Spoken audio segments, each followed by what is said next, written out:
നമസ്കാരം. റാഫ്റ്റോ ക്രിക്കറ്റിലേക്ക് അവർക്കും സ്വാഗതം. അന്ന് ഇഷാൻ കിഷൻ, ഇന്ന് ഹാരി ബ്രൂക്ക്.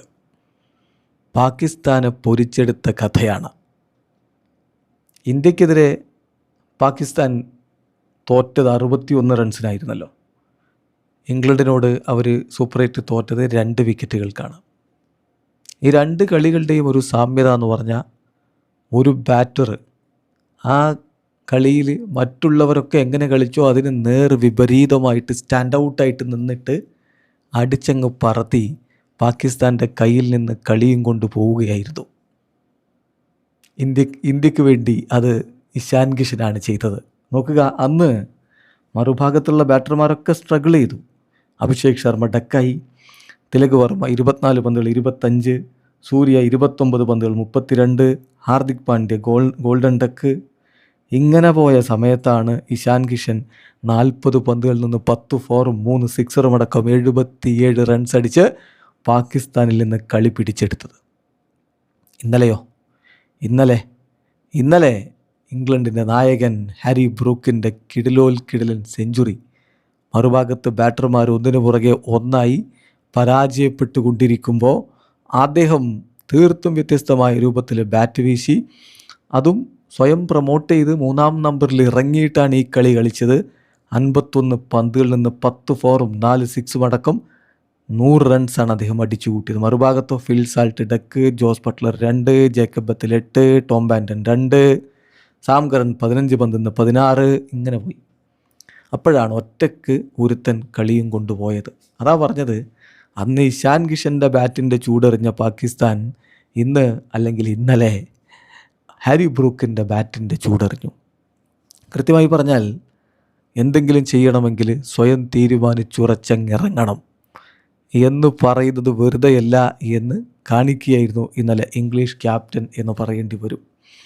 അദ്ദേഹം സ്വയം പ്രൊമോട്ട് ചെയ്തിറങ്ങിയതാണ്. ജയിക്കാൻ വേണ്ടത് 165 റൺസാണ്. ആ പിച്ചിൽ അത് ഡ്യൂ ഒക്കെ വന്നതുകൊണ്ട് തന്നെ കുറവായിരുന്നു. ഒരു 10-15 റൺസെങ്കിലും പാകിസ്ഥാൻ കുറവാണ് എന്നാണ് എക്സ്പെർട്ടുകളൊക്കെ വിലയിരുത്തിയത്. കാരണം ഡ്യൂ വന്നു. 2-ാം ഇന്നിങ്സിൽ ബാറ്റിങ്ങും കുറച്ചുകൂടി എളുപ്പമാവേണ്ടതാണ്. എന്നാൽ ഒരു ഭാഗത്ത് വിക്കറ്റുകൾ പിഴുതെടുത്തുകൊണ്ട് ഷഹീൻ ഷാ അഫ്രീദി മാരകമായിട്ടുള്ള പ്രഹരമാണ് ഇംഗ്ലണ്ടിന് മേലെ ഏൽപ്പിച്ചത്. ആ പ്രഹരമൊന്നും ഒരു വിഷയമല്ല എന്ന നിലക്ക് ഹാരി ബ്രൂക്ക് അഞ്ഞടിക്കുകയായിരുന്നു. അതാണ് പള്ളിക്കലയിൽ സ്വയം പ്രൊമോട്ട് ചെയ്ത് നമ്പർ 3-ൽ ഇറങ്ങി അദ്ദേഹം തൻ്റെ മെയ്ഡൻ T20 സെഞ്ചുറി നേടി. ഇംഗ്ലണ്ടിന് വേണ്ടി നായകനായിട്ട് ഇറങ്ങി സെഞ്ചുറി നേടുന്ന ആദ്യ ബാറ്ററായി. ഓൾമോസ്റ്റ് സിംഗിൾ ഹാൻഡഡ്ലി കളിയും കൊണ്ടുപോയി ടീമിനെ സെമി ഫൈനലിലേക്ക് എത്തിച്ചു ഹാരി ബ്രൂക്ക്.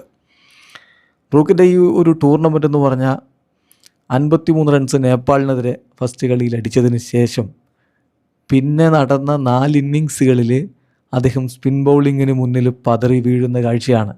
20 റൺസിന് മുകളിലുള്ള സ്കോർ വന്നിട്ടേ ഉണ്ടായിരുന്നില്ല.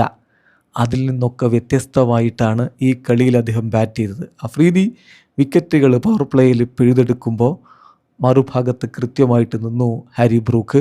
ഉസ്മാൻ താരിഖ് വന്നു, വിക്കറ്റുകൾ പിഴുതെടുത്തു. മിഡിൽ ഓർഡറിൽ 2 വിക്കറ്റുകൾ അദ്ദേഹം മിഡിൽ ഓവറുകളിൽ എടുത്തു. പക്ഷെ അപ്പോഴും ഹാരി ബ്രൂക്ക് സ്വതസിദ്ധമായ ശൈലിയിൽ തന്നെ മുന്നോട്ട് പോയി. ഒരു ഘട്ടത്തിൽ 58-4 ഇംഗ്ലണ്ട്. ബ്രൂക്ക് കുലുങ്ങിയില്ല. 103-5 ബ്രൂക്ക് കുലുങ്ങിയില്ല. അദ്ദേഹം അതിമനോഹരമായിട്ട് ആഞ്ഞടിച്ചുകൊണ്ട് ടീമിനെ വിജയത്തിലേക്ക് കൊണ്ടുപോയി. അവസാനം ഷഹീൻ ഷാ അഫ്രീദിയുടെ പിൻ പോയിൻ്റ് യോർക്കർ സ്റ്റമ്പിളക്കി കളഞ്ഞു. അങ്ങനെ 100 റൺ അടിച്ചതിന് ശേഷം അദ്ദേഹം ബോൾഡായി പോകുന്നു. ആ പോകുന്ന പോക്കിൽ ഷഹീൻ ഷാ അഫ്രീദി ഷെയ്ക്ക് ഹാൻഡ് കൊടുത്ത് വിടുന്നുണ്ട്. മാത്രമല്ല, ഒരു സ്റ്റാൻഡിങ് ഒവേഷനിലേക്കാണ് അദ്ദേഹം തിരികെ നടന്നു പോകുന്നത്. തീർച്ചയായിട്ടും ഇംഗ്ലണ്ട് അദ്ദേഹത്തിൻ്റെ വിക്കറ്റ് വീണതിന് ശേഷം പിന്നെ സ്ട്രഗിൾ ചെയ്യുന്ന കാഴ്ച നിങ്ങൾ കണ്ടില്ലേ. വീണ്ടും വിക്കറ്റുകൾ നവാസിന് വിക്കറ്റ് സമ്മാനിച്ചുകൊണ്ട് കളി 20-ാമത്തെ ഓവർ വരെ നീട്ടിക്കൊണ്ടുപോകേണ്ട അവസ്ഥ വന്നു. അവിടെയുണ്ട് ഹാരി ബ്രൂക്കിൻ്റെ ഇന്നിങ്സ് ഉണ്ടായിരുന്നില്ലെങ്കിൽ എന്ത് സംഭവിക്കുമായിരുന്നു ഈ കളിയിൽ എന്നതിൻ്റെ കൃത്യമായ ഒരു ബോധ്യം നമുക്ക് അവിടെ നിന്ന് ലഭിക്കും. ഇംഗ്ലണ്ടിനെ സംബന്ധിച്ചിടത്തോളം സെമി ഫൈനലിലേക്കുള്ള ക്വാളിഫിക്കേഷൻ അവർ ഇപ്പോഴേ സീൽ ചെയ്ത് കഴിഞ്ഞു. ബ്രൂക്കിനെ സംബന്ധിച്ചിടത്തോളം അദ്ദേഹത്തിന് വളരെ ചലഞ്ചിങ് ആയിട്ടുള്ള കുറച്ച് നാളുകളായിരുന്നു. അദ്ദേഹം ഒരു സംശയവും വേണ്ട ലോക ക്രിക്കറ്റിൽ ഏറ്റവും ടാലൻ്റ് ആയിട്ടുള്ള ബാറ്റർമാരിൽ ഒരാളാണ്. ന്യൂസിലാൻഡിലേക്കുള്ള അദ്ദേഹത്തിൻ്റെ ടൂർ ഓർക്കുക. അവിടെ നൈറ്റ് ക്ലബ്ബ് ബൗൺസറുമായിട്ടുള്ള അൾട്രക്കേഷൻ, ഒരു 135 സ്റ്റണ്ണിങ് ആയിട്ടുള്ള പ്രകടനം ഉണ്ടായിരുന്നു. പിന്നെ ആഷസ് ടൂർ അത്ര മികച്ചതായിരുന്നില്ല, പക്ഷേ MCGയിൽ മാച്ച് വിന്നിങ് പെർഫോമൻസ് വന്നു. ശ്രീലങ്കയിൽ ODI സീരീസ് അത് ക്ലീൻ ചെയ്യുന്നതിന് 136 നോട്ട് ഔട്ടിനുള്ള ഒരു മികച്ച പ്രകടനം വന്നു. അങ്ങനെ മികവും അങ്ങനെ ഉയർച്ച താഴ്ചകളുമായിട്ട് പോയതായിരുന്നു. ഈ വേൾഡ് കപ്പും അങ്ങനെ തന്നെയാണ്. ഈ വേൾഡ് കപ്പിനെ സംബന്ധിച്ചിടത്തോളം പറഞ്ഞല്ലോ, നേപ്പാളിനെതിരെ നല്ലൊരു പ്രകടനം വന്നതിന് ശേഷം പിന്നീട് ബാക്കിയുള്ള ടീമുകൾക്കെതിരെ സ്പിൻ ബൗളിങ്ങിന് മുന്നിൽ അദ്ദേഹം പതറി, പ്രത്യേകിച്ച് ഫീൽഡ് സ്പ്രെഡ് ചെയ്ത് കഴിഞ്ഞിട്ട്. അപ്പോൾ ഇന്നലെ ടോപ്പ് ഓർഡറിൽ നമ്പർ 3 തന്നെ തുടക്കത്തിൽ തന്നെ ഇറങ്ങി എന്നുള്ളിടത്ത് ആ കാര്യങ്ങളിൽ മാറ്റം വരുത്താനും അദ്ദേഹത്തിന് കഴിഞ്ഞു. ഏതായാലും തീർച്ചയായിട്ടും ആ മത്സരത്തിൽ നമുക്ക് വേണ്ടി എന്താണോ നമ്മുടെ ഇഷാൻ കിഷൻ ചെയ്തത് അതിൻ്റെ ഒരു തുടർച്ചയാണ് ഇവിടെ കൃത്യമായിട്ട് ഇപ്പോൾ ഹാരി ബ്രൂക്ക് ചെയ്തത് എന്ന് പറയേണ്ടി വരും. പാകിസ്ഥാനെ സംബന്ധിച്ചിടത്തോളം കാര്യങ്ങൾ വളരെ വളരെ കോംപ്ലിക്കേറ്റഡ് ആയിട്ട് മാറിയിരിക്കുകയാണ്.